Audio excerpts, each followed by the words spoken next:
Zini, kas ir man te, laikam šis ir vairāk personisks jautājums, jo es zinu vismaz 2 klienti. Man ir bijuši tādi, kas arī zvana laikā. Pieņemsim viņu foršu uz tām emocijām, un es pat neesmu īstenībā neko tajā zvanā tur pušojis vai kaut ko parastos jautājumus prasi, ko tu gribi nākošos 3 mēnešus, kas tu gribi sasniegt, kā tu to redzi. Nu, tādas vienkārši nekas beigais.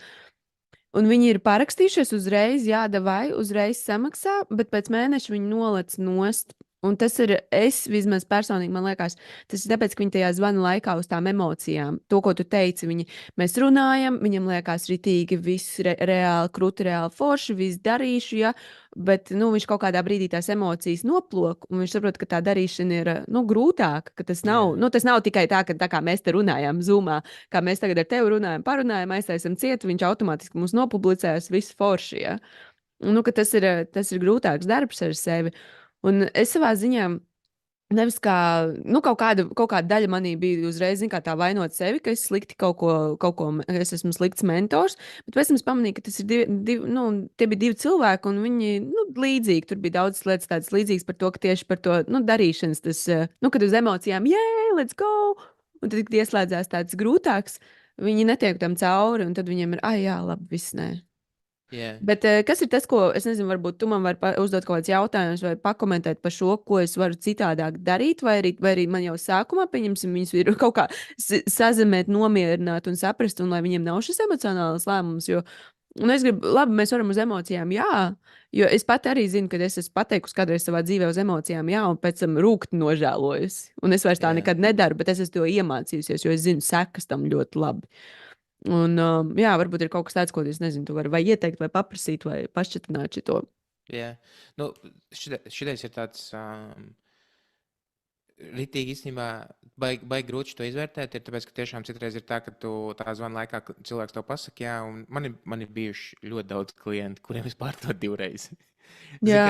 Jo sanāk, tad tajā pirmajā reizē viņu tajā zvanā uz emocijām pasaka, jā. Mhm.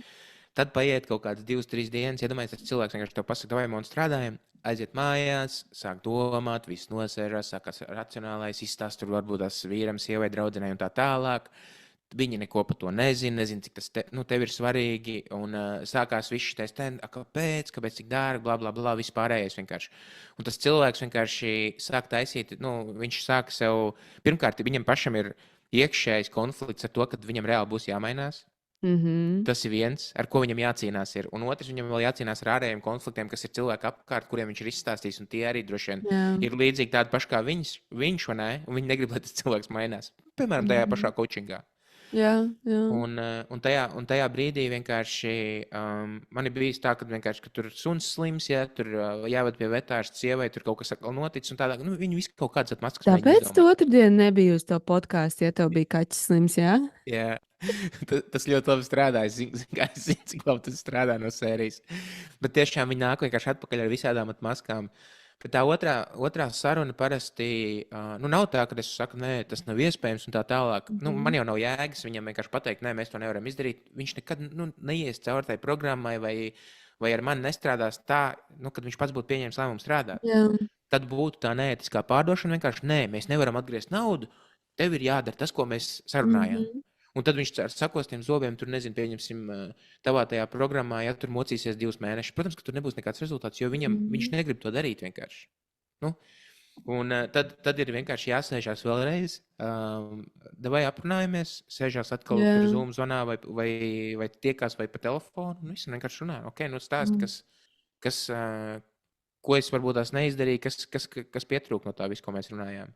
Un tad jau bieži, kad otrā reizē izrunājās, tad ir ok. Man ļoti daudz tādu gadījumu bijuši, kad ar cilvēku vēlreiz izrunājās, viņš izstāsta, kas kā, ko, kāpēc, un paiet kaut kāds laiks. Viņš tomēr saprot, ka labi ir devai daram. Un reāli visgrūtākais ir vienkārši viņam mainīties. Tā nav problēma par naudu, tā nav problēma par visām lietām, kas notiek. Viņš iekšēji negrib vienkārši iet lekt tajā augstajā baseinā no sērijas. Tad jāpārdod vēlreiz, nav varianti. Un zini, kas ir tā priekšrocība, varbūt tajā otrā reizē ir tā, ka tas cilvēks ir gatavs runāt, tāpēc, ka viņš bišķiņ ir tās situācijas ķilnieks no sērijas, tāpēc, ka viņš ir samaksājis naudu, un viņam tā nauda ir jādabana atpakaļ. Un tāpēc viņš ir gatavs vienkārši iet un stāstīt, runāt tev, kas pa lietu īstenībā ir. Un tad ir bieži tā, ka vienkārši labi ir mēs izrunājam, ja tiešām nevar nekādā veidā vienoties. Ja Jā. tas labi, ja, kur tev nauda atpakaļ un viss, un lai tev veicās. Ja Mm. nav jēgas mocīt vienkārši to cilvēku. Tev nav Nē, jēgas nē. mocīties, un arī viņam. Protams, jā, es vienkārši domāju, vai tajā raktā zvana, bet ļoti labi tu pateici par to otro zvanu, vai arī, nu, par tādu. Jā, lai tās emocijas nav tās, kas. Jo baigi interesanti ir, zin kā, tādas reāli divas daļas. Nu, jo uz emocijām tu arī baigi daudz var panākt. Nu, principā, es nezinu, nu, tā kā tādi cilvēki, tā kā Tonijs Robins, ja. Viņš taču reāli uzskačā emocijas vienkārši cilvēkos. Un vai ejam, darām, močiem, visi hasali, ja mēs visi strādāsim, ja tu visu laiku iesi pārdosi, ja tu vēl vienu zvanu veiksi, rītīgi labi tev sanāks. Tas ir emocijas, vai ne? Jā. Bet, nu, tad kā, un viņi taču pārdod arī tāpatām uz Nu, jā, emocijām. Ne? protams, viņam ir itī labi tas sanāk. Nu, tāpēc viņš ir, man liekas, vai Tonijs Robins nav miljardieris jau? Nu, es nezinu, bet nu, viņš ir nu, tā kā, vispopulārākais, man liekas, vislabāk apmaksātais. Nē, rītīgi forši. Nu, tā kā, nu, es nesaku, ka tas nu, slikti vai kaut kā, bet es domāju, kur to. Nu, vai tas loģiskais, tā kā tu saki, tas saprātīgais, kas tev atnāk pēc tam tās emocijas lejā, vai tas ir, redz, to pēc tam sauc par padošanos, ja? Vai tu tā Jā. kā esi, nu, tā kā izkritis un esi zonā? Nu, vienkārši, piemēram, tas verbālais rokas spiediens, jā. Teiksim, tad, kad tu runā ar cilvēku, un ir tas jautājums, ko es iepriekš teicu. Davai, Montu, ko mēs darām tālāk? Nu, labi, mēģinam. Kā lūdzu? Nu, labi, mēģinam. Vai tiešām to gribi darīt? Jā, es tiešām to gribu darīt. Nu, tā kā es tiešām gribu pirkt, es tiešām jūtu, ka vajag, es tiešām gribu šito produktu pakalpojumu, kur tu piedāvā. Un ja viņš saka, ka viņš tiešām to grib, un viņš skaļi tev to saka, un tad nu, tu jau dzirdi, kāda ir tā apņemšanās. Ja tu jūti, ka viņš tur nākamajā dienā noliks nost, bet tu kā pārdevējs neētiski centies pārdot, tā vai kā tikai naudu ienāk, man pilnīgi vienalga, kas tur tālāk notiksies. Tad ir auzas.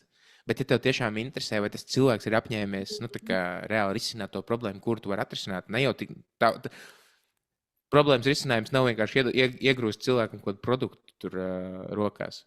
Jā, un arī viņam ir jāsaprot, ka viņa problēmas risinājums nav samaksāt man naudu. Jā. Nu, tas, man liekas, ir arī baigies tas, ka, ok, es teicu samaksāšu, un tagad būs. Pēc tam tikai sākās darbs, kad tu reāli esi samaksājis.